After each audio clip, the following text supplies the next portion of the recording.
इदं शरीरं कौन्तेय क्षेत्रमिति अभिधीयते।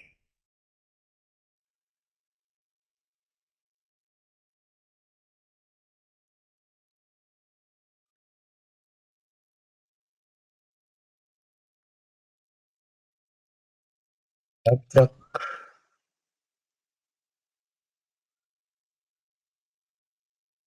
ये शरीर नहीं था और मेरा था।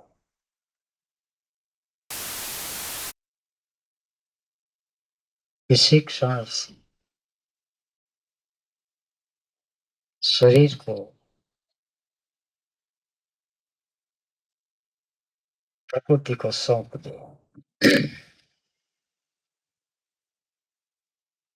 शरीर मैं भी नहीं हूं और मेरा भी नहीं।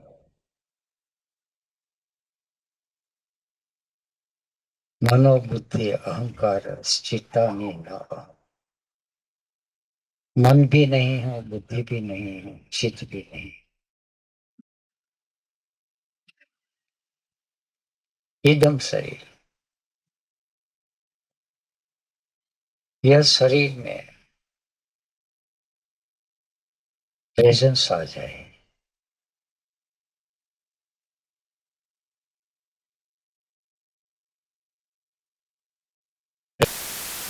कहते हैं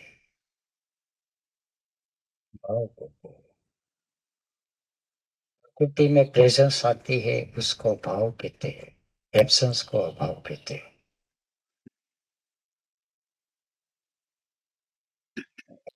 जब उनकी प्रेजेंस आ जाती है उसको सत कहते हैं। प्रेजेंस का बोध हो, चित्त, कॉन्शियसनेस, जस्ट प्रेजेंस, इदम शरीर।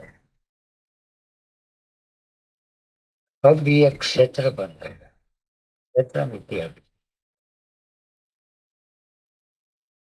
एतद्यो वेति तम प्राहुः क्षेत्रज्ञ इति तद्विदः। अब क्षेत्र और क्षेत्र की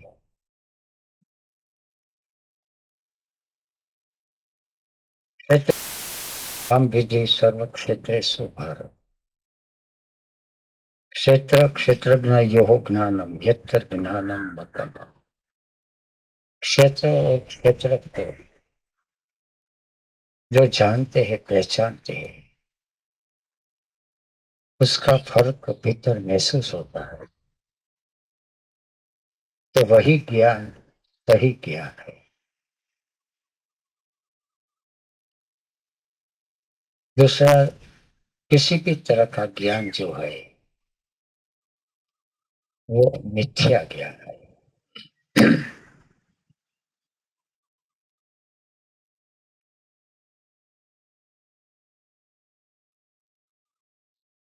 भूतानि अहंकार बुद्धि अव्यक्तमेव च इंद्रियाणि दशकं च पंच इंद्रिय गोचरा। इच्छा, द्वेष, सुख दुख, संघात, चेतन,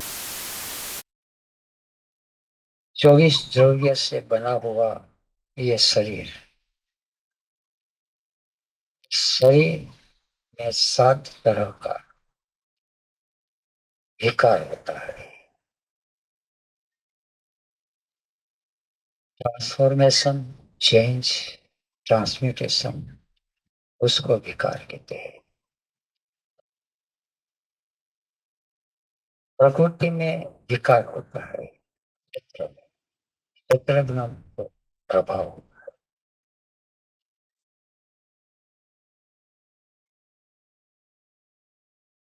क्षेत्र ठीक ढंग से अगर बनाया जाए, ज्ञान की भूमिका में धीरे धीरे हम आगे बढ़ते हैं। नुकसान है अमानित,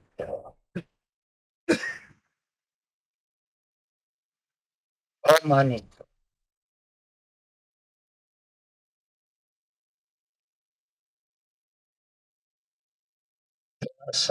संसारी लोगों के लिए जटिल मामला है।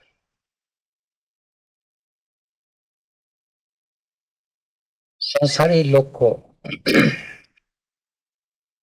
जितना डर बदनामी का होता है, इतना रंज बेहोशी का नहीं होता।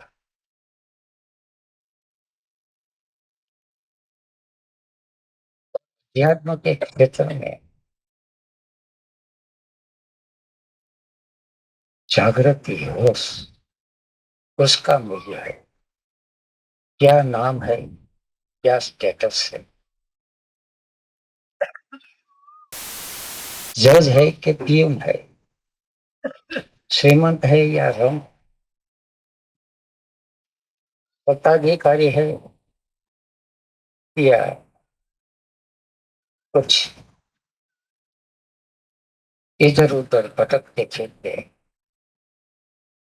मवाली है, चोर है, डाकू है। चोर डाकू ज्यादा पहुंच जाते हैं, गणिकाए, वेश्याए, लुटारो वगैरह सरलता से एनलाइटन हो जाते हैं, क्योंकि दो ज्ञान, अमानित्व और अदम्भित्व, उसमें पहले से है ही। जो है वो है, ऑथेंटिसिटी। संसारी लोग, पॉलिटिशियन, इन लोगों को पहुंचना थोड़ा सा जटिल है, मान की वजह से, ईगो की वजह से।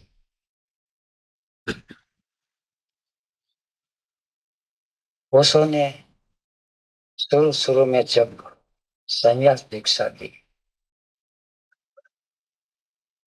गहरी वस्त्र पहनने का आदेश दिया।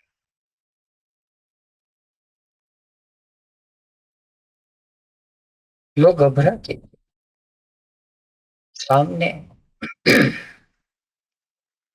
चर्चा भी करते, विवाद भी करते, गहरी वस्त्र में है क्या, आखिर तो मन को ही रंगना है। इधर का भय उनको सताता था, लोग क्या करें। शुरू शुरू में नगर कीर्तन करवाते थे,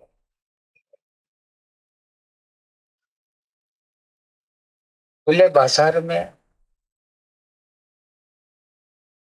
क्रोध करना, गाली देना हम कर सकते हैं, मगर खुले बाजार में कीर्तन करना थोड़ा सा जटिल मामला हो जाता है। उसका कारण too much identification with social status, उसको मानित हो गई है। अमानित संसार में ठीक है, समाज में ठीक है, उनके दरबार में क्या है, उनका ही नाम लेना है। अदम्भित्व। अगर हमारा चित्त चला गया और चलने वाला है तो संन्यास दीक्षा लेना, किसी को दिखाने के लिए। लोग कहते हैं पति ने ले लिया तो पत्नी को कहते कि ले ले, अब पत्नी पति को कहते हैं, पिता पुत्र को कहते हैं। और जबरदस्ती लिया गया संन्यास जो है, अध्यात्म है, वो दंभित्व बन जाता। इसलिए अध्यात्म के क्षेत्र में, धर्म के क्षेत्र में पहला जो दो लक्षण है, अमानित्व और अदम्भित्व। अमानित्व, अदम्भित्व, अहिंसा, शांति, आर्जव, पांच जो है। अमानित्व,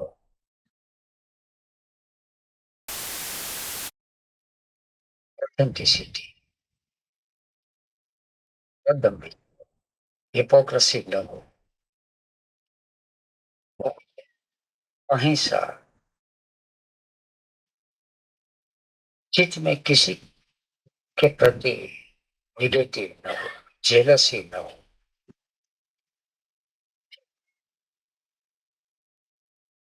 शांति, फॉरगिवनेस,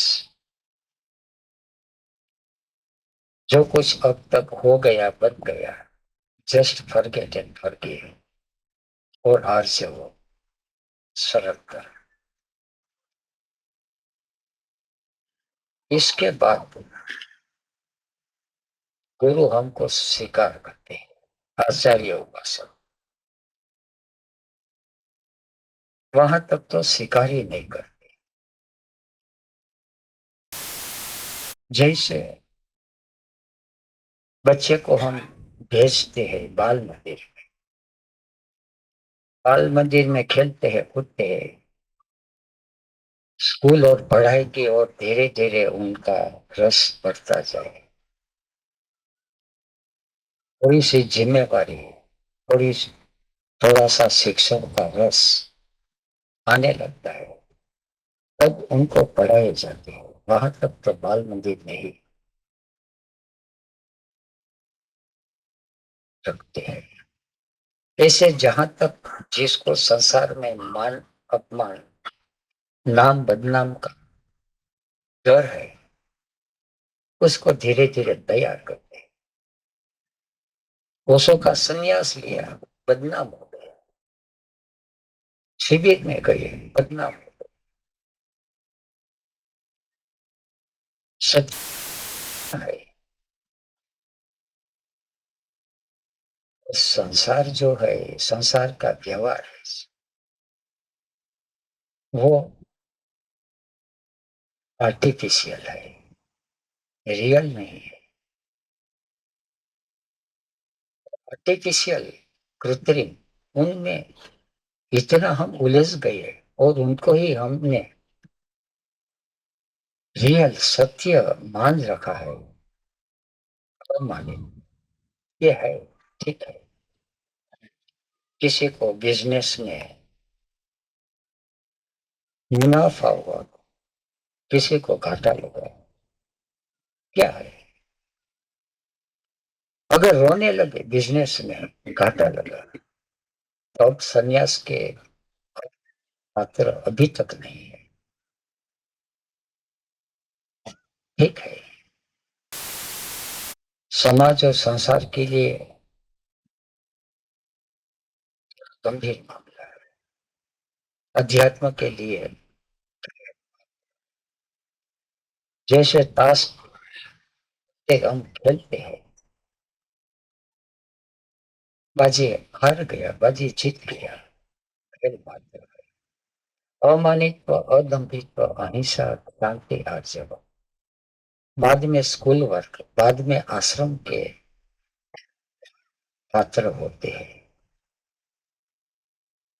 बाद में उसको कुछ टेक्निक दी जाती है।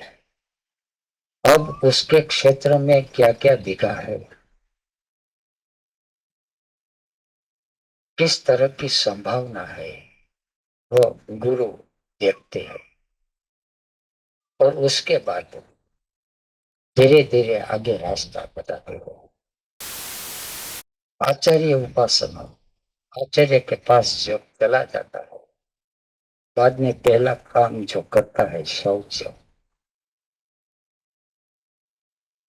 प्योरिफिकेशन, शुद्धिकरण। सोगरस का 3 सूत्र है। प्योरिफिकेशन पहला, बाद में प्रिपरेशन और तीसरा आता है परफेक्शन। बाजार में से कई चीजें लाते हैं तो उनको प्योरीफाई करते हैं। ये हम पकाने के लिए रखते हैं प्रिपरेशन। और तब गया किससे भोजन करते हैं, साधन यही है शौच से। कहाँ कहाँ उनका आइडेंटिफिकेशन है और अटैचमेंट है। आइडेंटिफिकेशन और अटैचमेंट आखिरी शौच है, अहंता और ममता। जहां भी उनकी ज्यादा अहंता हो और ज्यादा ममता हो उस पर ही गुरु काम करते हैं। दूसरा काम शिष्य अपने आप कर लेते हैं। किसी को खाने का शौक है, गुरु बतलाते खाओ मगर सावधान होकर खाओ। किसी भी तरह का शौक है, पीने का शौक है, कहते हैं पियो, सावधान होकर पियो। मगर जहां अहंता और ममता आती है वहां शिष्य अंध हो जाते हैं, दिखाई ही नहीं पड़ता, मोहांत। और जब शिष्य की तैयारी होती है तब गुरु सर्जरी करता है। शौच जो बिगड़े हुए अंग है वो काट देते हैं। जो अंग ठीक ढंग से फिर से जीवंत हो सके उस अंग को रख देते हैं। ऑपरेशन, शौचम, बाद में स्थैर्य। अब शिष्य जो है स्थिर होने लगता है, सब कुछ स्थिर। उसका प्राण चलित होते, चंचल नहीं होते, एक्साइटिंग नहीं होते। उसकी रिदम और बैलेंस अपने ढंग से चलते हैं। उसका बीपी स्थिर होता है। Psychological and biological. क्रोध आ जाता है, बीपी बढ़ जाता है, शांत होता है, स्थिर होता है। संसार में सब कुछ होते जा रहा है, इतनी उत्तेजना क्यों, इतना एक्साइटमेंट क्यों? कहाँ स्थिर हो?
अभी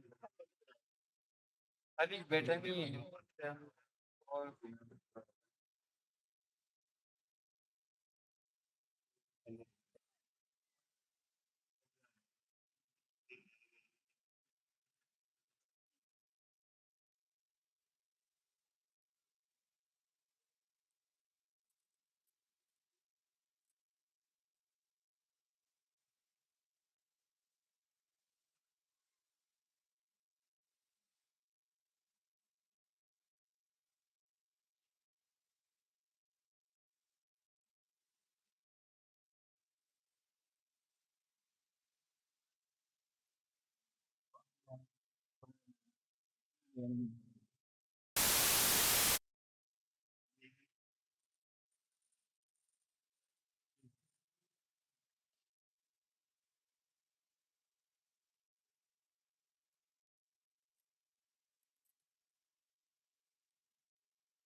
कुछ कहना पूछना है।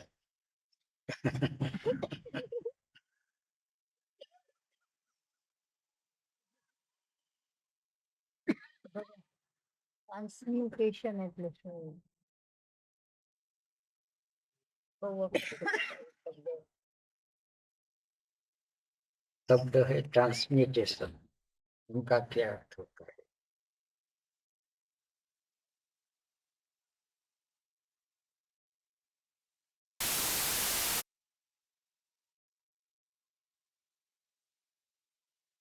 अंग्रेजी में 3 शब्द होते हैं, चेंज, ट्रांसफॉर्मेशन और ट्रांसम्यूटेशन।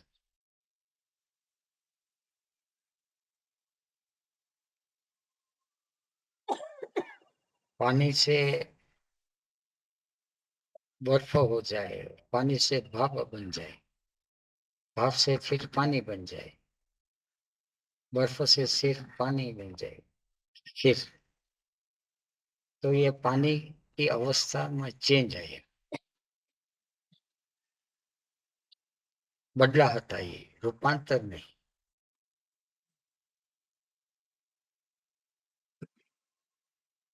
जैसे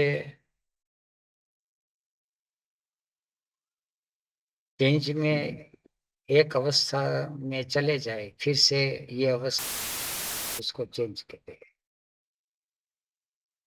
ट्रांसफॉर्मेशन, जैसे गेहूं के लोट है मैदा, और गरम करके उसमें से हमने शीरा बनाया, गोद पापड़ी क्या कहते हैं,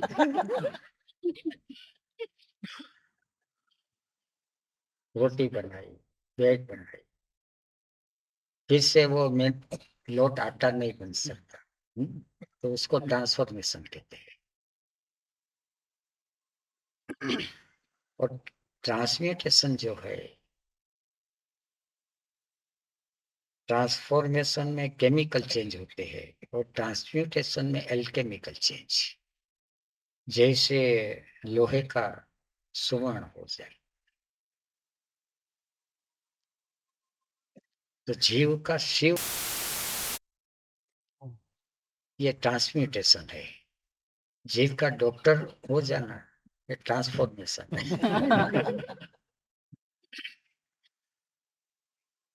अल्टीमेट एल्केमी, एल्केमी। ये जो गुड़ पापड़ी खाई, ये पेट में गई, इसकी एनर्जी बनी, इसको ट्रांसम्यूटेशन कहेंगे। ट्रांसम्यूटेशन कह सकते हैं, मगर ये बायोलॉजिकल ट्रांसफॉर्मेशन है। तो थोड़ा सा मैटर इनटू एनर्जी, तो ट्रांसम्यूटेशन है। फिर भी matter and energy, energy into matter, ऐसे साइकिल चलते रहते हैं। मगर ट्रांसम्यूटेशन में तो बात पूरी हो जाती है। ટ્રાન્સમ્યુટેશન ના ક્ષણિક અનુભવો હોઈ શકે કે પરમેનન્ટ અલ્કેમિકલ ચેન્જ.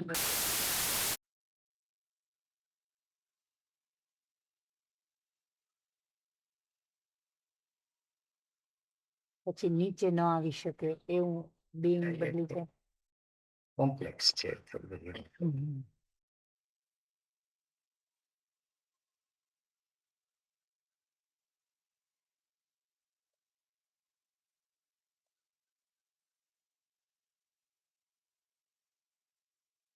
હોઈ શકે ક્ષણિક.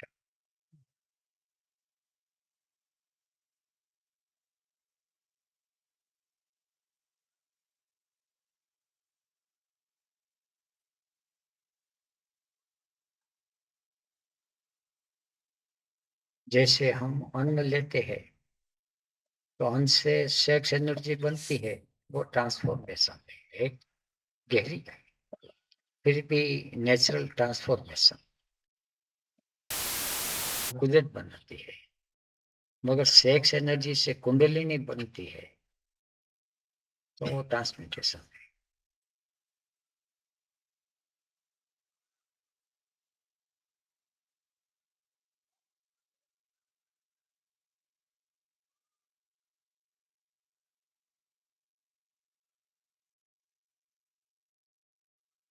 उनकी प्रकृति ही बदल जाती है, फॉर्म तो बदलता, ट्रांसफॉर्मेशन, फॉर्म बदल गया, मगर ये तो उनका स्वभाव, प्रकृति बदल जाती है।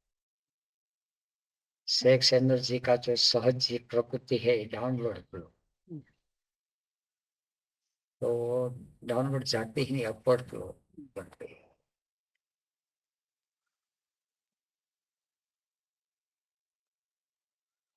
ક્ષણિક અનુભવો હોય તોય બીંગ અપલિફ્ટ થઈ જાય.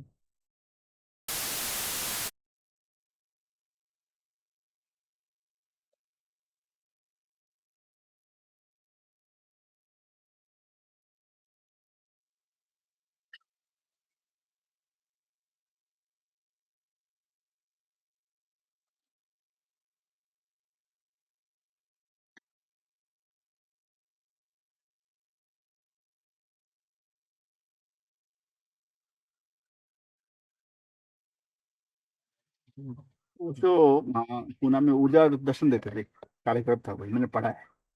ऊर्जा का कुछ वो करते थे, वो क्या था, उसके पीछे क्या रहस्य है?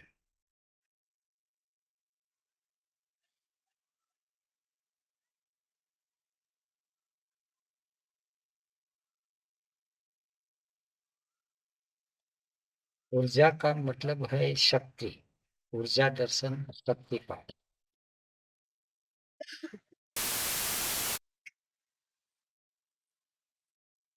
तो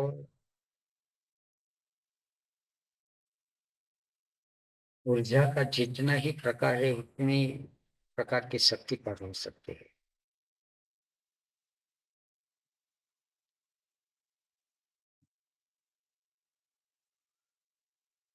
प्राणिक ऊर्जा हीलिंग के लिए देते हैं, शरीर में कोई रोग हो, व्याधि हो।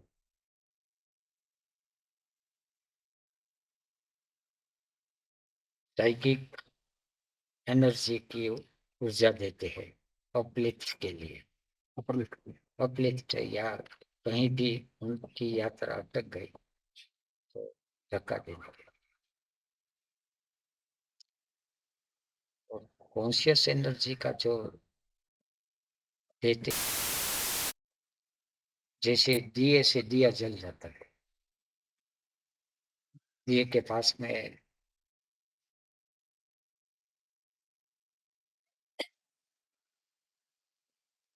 हिंदी में तो लो लो लो लो लो हाँ दीपक के यू लिए। यू कोड़ियों वाट घी तेल वाट, બધું हाँ। तैयार हो, हाँ। मिट्टी के दिए तेल और बाती ये सब तैयार हो, बस पास में गए और ज्योति जल गई, वो आखिरी। और ओशो के पास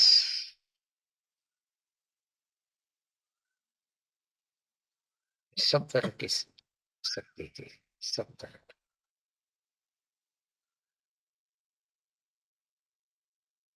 राम दुलारी जी भी, उनके पास भी शक्ति थी, सब तरह की। सब तरह की। तेज ताप उनके पास भी थी।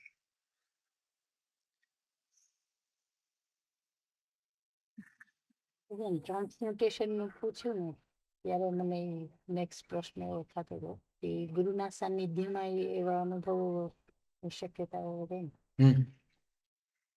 એટલે એ हमारे यहाँ આજથી परंपरा में भी ऐसी है, शक्तिपात दृष्टि से देते हैं, स्पर्श से देते हैं और कुछ विधियों से भी देते हैं। हमारे परंपरा में ये सब बहुत गहरी बातें लिखी है। तो ये जो शक्तिपात है मतलब उसके पीछे मतलब प्रयोजन ये जीव का विकास जल्दी हो जाए, अंतराय दूर हो जाता है। अंतराय दूर, कोई बाधा दूर हो जाती है। हम्म। अंतराय मैंने बाधा, बाधा। वो दूर हो जाती है। तो वो जो दर्शन कार्यक्रम था उसमें ओशो शक्तिपात करके बाधाएं दूर करते थे। बाधा। वो सब पे होता था, उसके लिए ओशो छांटते थे लोगों को। हम्म। वो सब पे होता था, ओशो को छांटते थे लोगों को, हाँ। चुन के करते थे, सबके लिए होता। संन्यास दीक्षा के बाद वो ऐसे करते हैं, मगर किसी को उनका प्रभाव हो जाता था, किसी को नहीं होता था। सब तरह का जिनका जिनका जैसे जैसे पात्र रिसेप्टिविटी होता, जितना लॉजिकल माइंड ज्यादा चलता तो उनके कब, जैसे कि विद्युत का करंट होता है, गुड कंडक्टर बैड कंडक्टर, से शक्तिपात में भी ऐसे। जो कॉन्शियस एनर्जी और साइकिक एनर्जी है, ये उसके लिए पात्र देखने पड़ते होंगे, कोई पात्र है कि नहीं? हाँ, मगर वहां जो देते थे वो वाइटल और साइकिक की कॉन्शियस एनर्जी का वाइटल मैंने प्राणिक, प्राणी। कॉन्शियस नहीं होती थी, वाइटल और साइकिक होती। तो उसके लिए पात्र ढूंढने पड़ते हैं, सब पे हो सकती है। नहीं, ये सबको ऐसे, क्योंकि ये तो मुझे पता नहीं, मैं क्या कह सकता हूँ। जो जी। मांगते थे हाँ? जो मांगते थे वो उनको सामने भेजते थे। जैसे ग्रुप बन जाता था छोटा सा। तो ये जो शक्ति है सब जागृत पुरुषों में नहीं होती, नहीं, ये किसी में होती है, किसी में नहीं होती, भेज रहता है ये सबकी अलग अलग तरह की यात्रा होती है। जी। और हमारे यहाँ ऐसे सिद्ध और बुद्ध, जी, जागृत होने का बुद्ध, जागृत होने का बोध और सब तरह की यात्रा में से अगर गुजरे गुजरे, तो सिद्ध व्यक्ति। सब तरह की शक्तियों का होना, दोनों गुजरेगा तो शक्तियां हो भी जाएंगी फिर, तब वो सिद्ध हो गया। तो सिद्ध हो गया। और उसमें भी किसी के पास ये देने की, ट्रांसमिट करने की ये पावर, पावर होना यानी कि चाहिए। सिद्ध होने पर भी ट्रांसमिट करने की पावर वही जरूरी नहीं है। ये एक स्टेप और फर्क हो गया, एक तो बुद्ध हो गया, एक सिद्ध हो गया, अब ट्रांसमिट करने की पावर एक अलग बात हो गई। तब ये धर्म, नया धर्म संस्थापन करने के लिए वो काबिल होगा। अच्छा, बुद्ध सिद्ध और ट्रांसमिट करने की पावर हो गई, तब वो काबिल होगा नया धर्म का। तो नया धर्म, तो नया धर्म। तो जो खुद जाग गया है उसमें सब शक्तियां होना जरूरी नहीं, तो उससे फिर जगत को लाभ, हाँ, ये खाली अपना काम उसने बना लिया है, वो दूसरों को दे नहीं पाएगा, तो उससे उतना लाभ नहीं होगा। तो क्या उसके भी संग से या उसकी भी बात मानने से, पास रहने से कुछ लाभ होगा? कुछ लाभ होगा, कुछ लाभ होगा। जैसे व्यवहार में है, एक आदमी ने धन कमा लिया, अब अपने गुजारा करता हाँ, है। एक आदमी भीख मांग के गुजारा करते, एक आदमी अपना धन कमा लिया। एक आदमी के पास इतना ओवरफ्लो देता है सबको, देता है और किसी को भी धन कमाने की सुविधा भी देता है साथ में, दे सकता तुम भी कमा के और आगे बांट दो। है। आगे बात को बस ऐसा।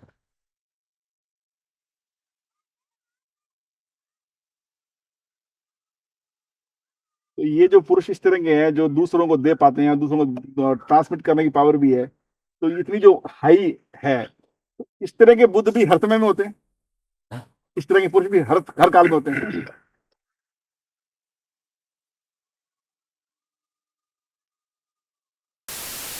और है कि जागृत पुरुष कहते हैं कि भाई हम देना चाहते हैं, लेकिन सामने वाले की पात्रता नहीं है, वो ले सकता नहीं, हम देना चाहते हुए वो ले नहीं पाएगा, उसकी सामर्थ्य लेने की नहीं है। तो ऐसा कुछ नहीं है कि उसकी लेने की सामर्थ्य भी विकसित की जाए। जितना हो सके उतना तो वो करते ही रहते हैं जागृत, मगर आखिर उनको भी मर्यादा आती है, क्योंकि प्रकृति का नियम है किसी के पर भी एग्रेसिव हम हो नहीं सकते। और कोई तैयार हो कि आप अग्रेसिव हो जाओ मेरे लिए, कोई छोड़ दे अपने आप को कि भाई मैं हर तरफ से तैयार हूं, तब तो उनको छूट मिल जाती है अग्रेसिव होने की। ये तैयार हो जाना, उनकी इच्छा तैयार हो जाने की होती है, पर अभी उनकी पात्रता ऐसी नहीं। पात्रता तो नहीं है, तभी तो ये प्रश्न हो रहा है कि भाई पात्रता भी दे दी जाए। यही तो मेरा प्रश्न है, पात्रता भी मांग रहा है हम लोग। जो जो लेने की क्षमता नहीं है, तो लेने की क्षमता का जो विकास है वो, जैसे कि ज्योति दी जा सकती है, पावर दी जा सकती है, तो लेने की पात्रता विकसित हो जाए, ये भी दे दिया जाए। जैसे कि एक आदमी को संगीत सीखना हो, तो एक आदमी उनको सिखाने के तैयार है जी, और दूसरों सीखने के भी तैयार है, ठीक है। फिर भी सुर ज्ञान तो खुद को होना पड़ेगा। लेकिन वो तो उसमें कोई उसमें और कुछ अगर बेसिक। उसमें सुर ज्ञान भी न हो तो ये नहीं दे सकते। पर ये बात तो लौकिक हुई ना। ये लोग इसी हाँ, तरह, अगर किसी के उसकी शरीर, उसकी नर्वस सिस्टम, उसकी प्राण की ग्रेडेशन, ये सब देखने पड़ते हैं। उनकी इच्छा तो होती है, हाँ। पर ये उसने कुछ यात्रा कम की तो उनके लिए थोड़ा काल ज्यादा व्यतीत, मगर मिल भी जाता यानी तो आगे पीछे। अगर उसकी पात्रता नहीं है तो उपाय ये है कि उनके पास लगा रहे, बात मानता रहे, काम करता रहे, जैसे कहे वो जैसे बताए वैसे करता रहे, तो पात्रता विकसित हो जाएगी। ठीक है। लेकिन वो काल उसमें ज्यादा काल, लगेगा। बस काल का ही फर्क है। तो उस काल को शॉर्ट करने की बात है ना, तो उस काल को शॉर्ट कैसे करें हम? क्योंकि वरना वो जन्म जन्म दर जन्म चलते जाएंगे, यात्रा धीरे धीरे हो ही रही है, और उसकी तेजी कैसे आए, बात देखिए उस समय जो काल जो ज्यादा लंबा है उसको शॉर्ट करना, उसमें साधक क्या सावधानी रखे कि कैसे वो काल शॉर्ट हो।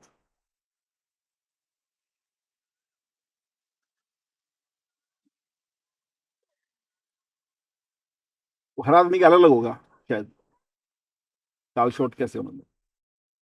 सबकी इंटेंसिटी अलग अलग ढंग की है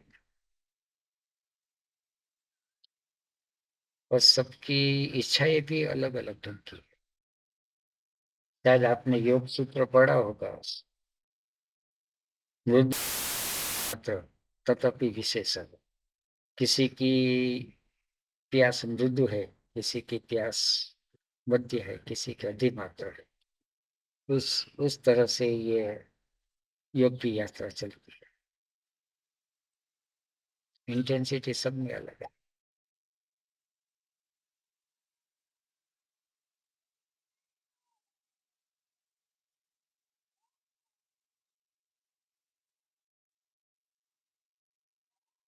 कोई आदमी पूरा छोड़ दे अपने आप को तो शायद जल्दी हो जाए, कुछ नहीं।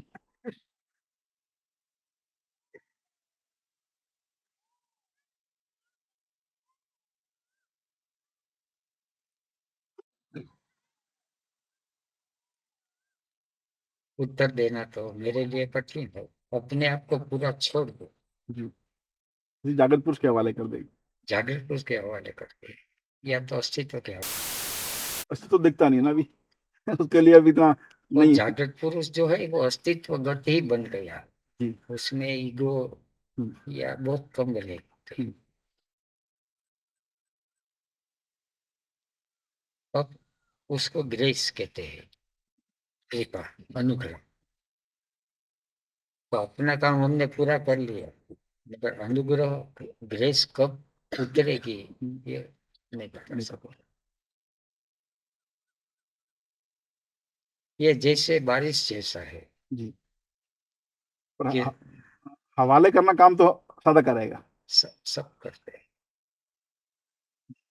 मगर कृपा कब वो उतरेगी, तो बस की बात नहीं। वही लॉजिकल माइंड जो है वो उत्तर नहीं दे पाता। ये बुद्धिगम्य नहीं है। अपने आप वहां से मिस्ट्री शुरू होती है। अपने आप को उन पे छोड़ने से यात्रा जल्दी तो हो जाएगी, कुछ सुगम हो जाएगी, जल्दी हो जाएगी कुछ। ये ठीक ये तो है। अपनी बुद्धि का अभिमान रखेंगे, अपने हिसाब से चलेंगे तो शायद कुछ लंबी हो जाए। उतनी कोशिश तो कर लेनी चाहिए, इतनी कोशिश। वो कर लेनी चाहिए, छोड़ दे अपने आप को। योग सूत्र भी है, ईश्वर प्रणिधान। हाँ तप स्वाध्याय ईश्वर प्रणिधान, तप स्वाध्याय हम करें और बाद में ईश्वर प्रणिधान छोड़, सरेंडर। मगर ऐसे ईश्वर प्रणिधान, अकेले ईश्वर प्रणिधान से बहुत कम लोगों को तो सकता है। उसके साथ में बाकी चीज भी चाहिए मतलब। थोड़ा सा हो गई। तप स्वाध्याय। तो जब हम ईश्वर प्रणिधान कर उन पे छोड़ देंगे तो फिर वो बाकी चीज कोई गाइड करके करवा ही लेंगे। जब उन पे छोड़ ही दिया सब कुछ तो जो कमी है वो भी वो पूरी करवा लेंगे। हाँ,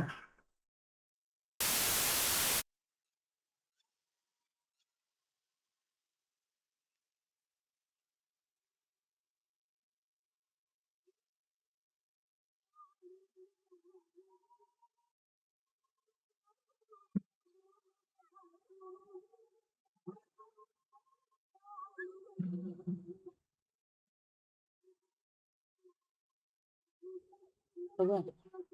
સમાધિ શબ્દ જ્યારે આવે સાંભળવાનું ત્યારે રામકૃષ્ણ દેવ ને રમણ મહર્ષિ આવે feel થાય. અને તમે સમાધાન શબ્દનો ઉપયોગ ક્યારેક સમાધિના પર્યાયમાં વાપરતા હોય ને એવું લાગે છે, તો આશ્ચર્ય પણ થાય છે ને તમારી સમજ શું અધૂરી, એટલે સમાધાન સમાધિ.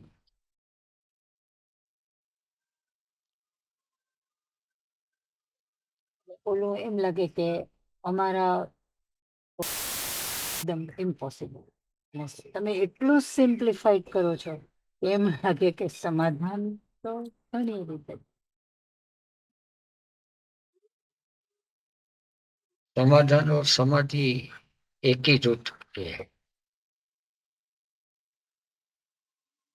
बुद्धि में समाधान होता है और चित्त में समाधि होती है। मन, बुद्धि, चित्त और अहंकार है। मगर जहां तक बुद्धि में समाधान न हो वहां तक चित्त को समाधि लगती ही नहीं। इसलिए पहले बुद्धि में समाधान होना चाहिए। बुद्धि में प्रश्न शांत हो जाए, तर्क शांत हो जाए और बुद्धि निःशेष हो जाए, तब धीरे धीरे धीरे चित्त की उपराम वृत्ति लगती है। वहां तक तो चित्त भी बुद्धि का ही साथ देते हैं। जब बुद्धि का साथ छूट गया तब चित्त आत्मा की ओर मुड़ जाता है। तब अवस्था जो आती है तब समाधि की अवस्था। એટલે શૂન્યતા. ये ઓલા બે बुद्धि से समझवा, बुद्धि से समझने की कोशिश मत करे मगर फंस जाओगी। એટલે ઓલા બે જયારે યાદ આવે ને રમણ મહર્ષિ, ત્યારે એમ થાય કે એનું શૂન્ય જ હશે બધું. हाँ, ये એટલે એવું અમારે શક્ય નથી એવું લાગે. नहीं, અને એટલે તમે ये સિમ્પ્લિફાઈ કરો.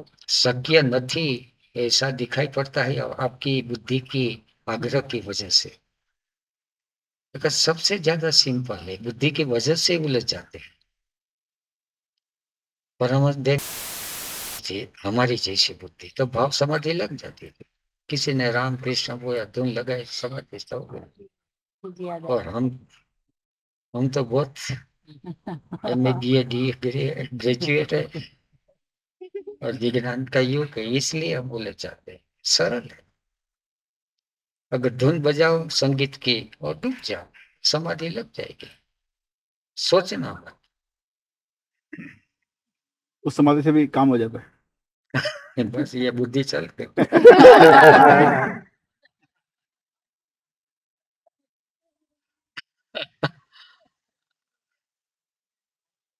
आपने जो सोच की बात कही, हाँ? आपने जो सोच की बात कही, फिर बाद में होता है कि ऐसा कैसे हुआ या ऐसे कैसे नहीं हुआ। तो अ, कल कुछ ऐसा हुआ था कि वो पूरा स्टेज जो है कि ऑफ बीइंग कि कहाँ पे है, क्या है, तो वो सब चला गया। और आज भी ऐसा कुछ हुआ जब हवा आ रही, तो लाइक थोड़ा डायरिया और वो सब है। तो वो सब जैसे कि थोड़े घंटों के लिए वो जैसे गुमसा हो गया। तो बॉडी का जो एक्चुअल स्टेट था कि ये प्रॉब्लम चल रही है, वो उतने घंटों तक वो थी ही नहीं। और उसके बाद सडनली जैसे you get back to the state, तो फिर से आनी शुरू हो जाती। तो आई कुडंट गेट इट कि ये कैसे अ, वो बॉडी का जो स्टेट है वो उससे अलग होता है कि अलग होगा।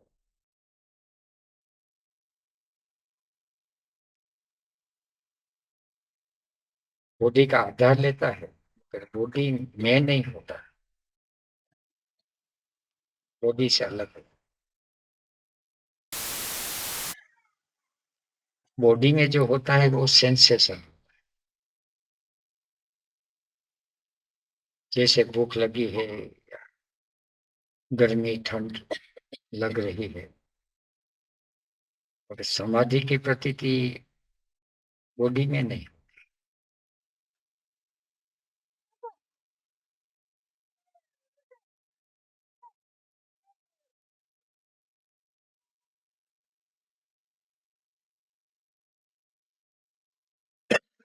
दूसरी बात, अगर किसी से दिल लग गया हो, तो जब दिल लग जाता है वो बॉडी में नहीं लग जाता, कहीं और लग जाता है, शरीर का आधार लेता है। दिल टूट जाता है कि डॉक्टर के पास चले जाओ, तो डॉक्टर कहेगा कुछ है ही नहीं। अगर टूट गया तो है ही नहीं, तो टूटा कैसे? तो बुद्धि लगाओ, जो दिल जैसा कुछ है ही नहीं, तो टूटा क्या, टूटा कौन, कौन से तोड़ दिया? तो ये बुद्धि का विषय ही नहीं। और समाधि की बात तो बहुत दूर की बात है।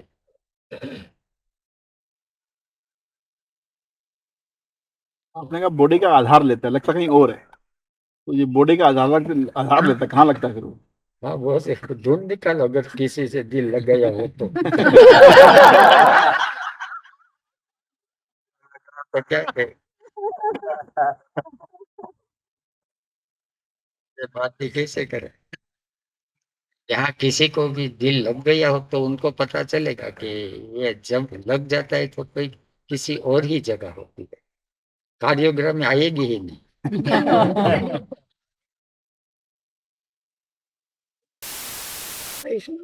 સંપ્રદાયમાં જે વિરહનો તાપ કે તો એ સમયગાળો કેવી રીતે પસાર થાય કેવી રીતે કરવો बी विथ इट, जितना हो सके वो, जितना तपो वो तो तप, तपस्वाध्याय ईश्वर। अगर ऐसा अवसर मिले तो तपना बहुत ही जरूरी है, और जितना हो सके तितिक्षा, सहन करना, भागना मत। તપને કઈ ગાઈડન્સ हाँ? તપને કઈ ગાઈડન્સ चाहिए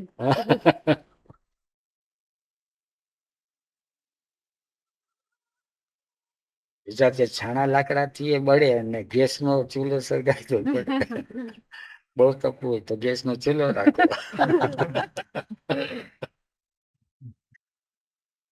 जिसकी वजह से ये ताप हो रहा है, उनकी छवि सामने रख के ही तप कर सकते।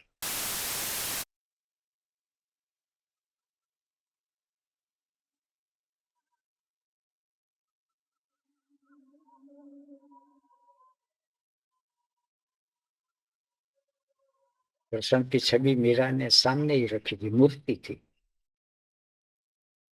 एक प्रश्न और है कि जागृत जो पुरुष हैं, उसमें आप कह रहे हैं उसमें भी जाग तो गए हैं, अपना काम चलाते हैं, दूसरों को दे नहीं पाते। तो दूसरों को दे पाए इसके लिए भी कुछ उनको करना पड़ता है क्या, कुछ उनको?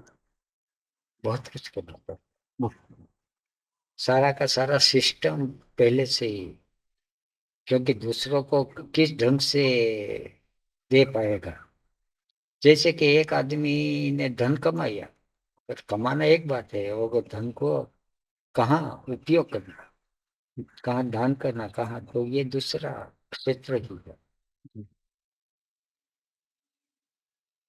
तो जो देने की क्षमता जिनमें है, इसके अंदर उन्होंने पहले से कुछ तैयारी की होती है, मतलब तो उसके उसके अंदर भी उनकी भावना काम करती है, कोई और शक्तियां काम करती है, मैं दूसरों को दोनों दे दोनों पाऊं। दोनों। दोनों। पहले तो भावना ही, बचपन से ही ऐसी भावना हो, या तो पूर्व जन्म के संस्कार से ही ऐसी भावना है कि दूसरों को देना ही है। दूसरों को देना है।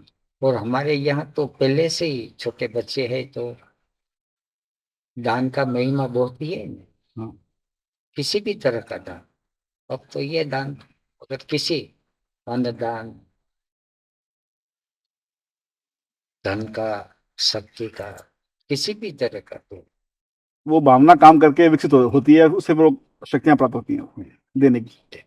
वही फर्क वही आ गया, हीनयान मायान का फर्क आ गया, वही बात है। इसमें गुरु लोग भी सहयोग करते होंगे देने जब देने के लिए तैयार हो जाते। बहुत ही सही।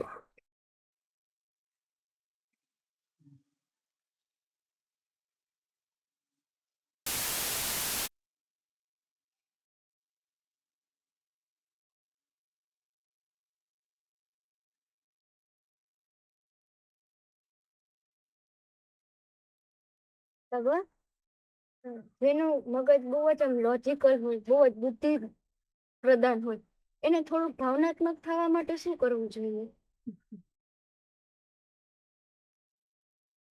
થોડું કુદરતમાં ફરવું જોઈએ, કુદરતનું સાનિધ્ય વધારે લેવું, પુસ્તકનું સાનિધ્ય થોડુંક ઓછું લેવું. વાંચન વધારશે ને તો એને તર્ક જાગશે. વાંચન જરૂરી છે, પણ કુદરતનું સાનિધ્ય સાથે સાથે રાખે તો ભાવ વિકસે.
भगवान गुरु अपनी करुणा के अनुसार जितना ज्यादा हो सके तो देता ही है। यार सामने आ जाओ, इस तरफ यहाँ।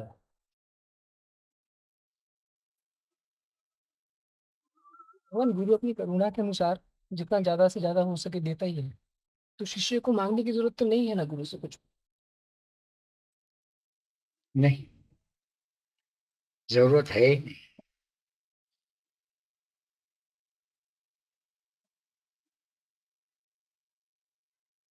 मगर शिष्य को अपने,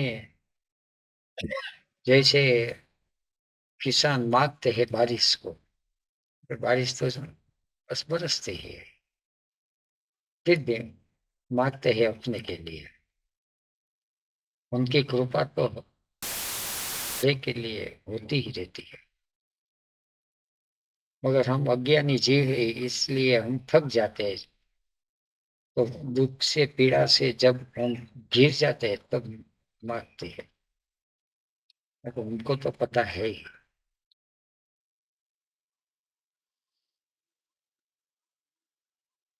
बाद में पता चलेगा कि हम मांगते हैं और हमारी मांगने की सामर्थ्य भी बहुत छोटी है, और वो जब देते हैं तो इतने देते हैं कि हम थक जाते हैं, या तो दिग्मुख हो जाते हैं, आश्चर्य विभोर हो जाते हैं। ऐसा तो मांगा ही नहीं था ना, इसने दे दिया। बाद में पता चलता।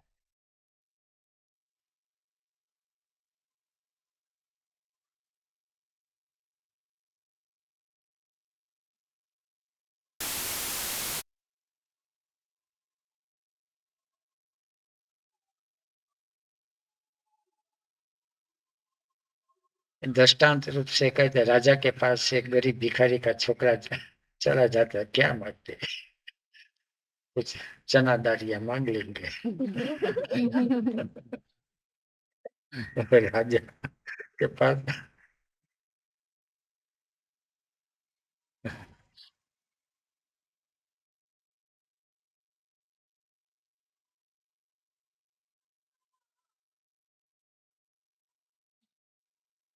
और भगवान कभी हम कोई गाने की कड़ी सुन लेते हैं, कोई गीत की कड़ी, फिर वो गूंजती रहती है भीतर, तो वो विचार है, विचार का अंश है या भाव का अंश है?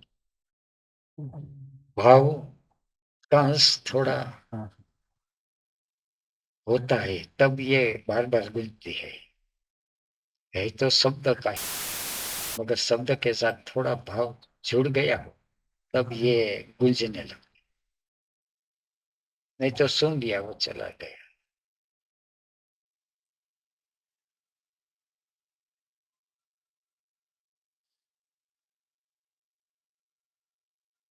ये हमको पता नहीं चलता, मगर ये मोबाइल में रिपीटेशन की स्विच दबा दी हो तो एक ने एक गान फिर से गाने बजने लगता है। और वो काफी प्रगाढ़ होता है। हाँ,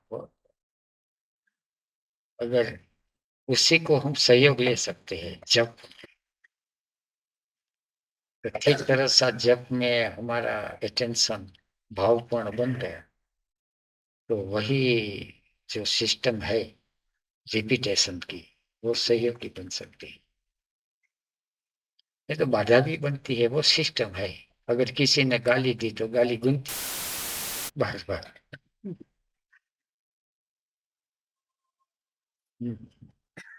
ભાઈ ગંગા યમુના અને નર્મદાનું જેમ જ્ઞાન ભક્તિ અને વૈરાગ્ય માટે મહત્વ છે એવી રીતે ચારધામનું શું કઈ રીતે?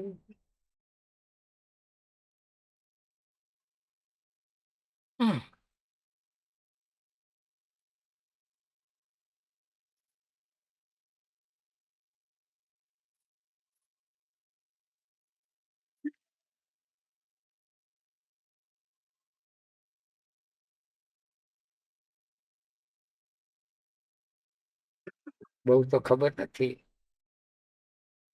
चार धाम जो है वो चारों दिशा का प्रतीक है। जैसे कि ये क्षेत्र है तो उसकी बॉर्डर लाइन है, ईस्ट वेस्ट नॉर्थ साउथ। से आर्यवर्त का एक क्षेत्र है। आर्यवर्त का मतलब जहां सारा का सारा क्षेत्र में मनुष्य योनि कॉन्शियसनेस को उपलब्ध हो सकती थी, ऐसा क्षेत्र बनाया था, उसको आर्यवर्त कहते थे। और उनकी चारों दिशाओं निश्चित की गई थी। तो शायद आदि शंकराचार्य ने ये इनको फिर से पुनर्जीवित की, तब से ये चार धाम की यात्रा हिंदू लोग करते हैं।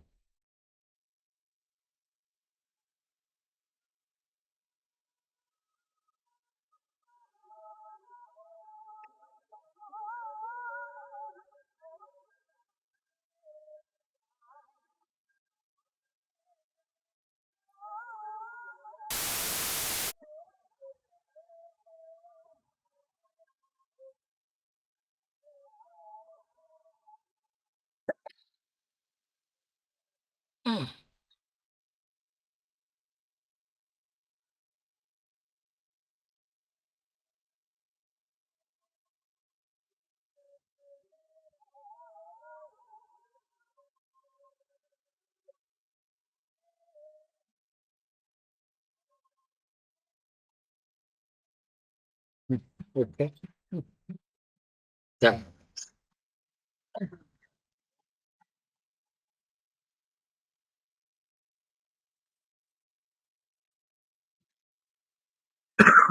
हम्म।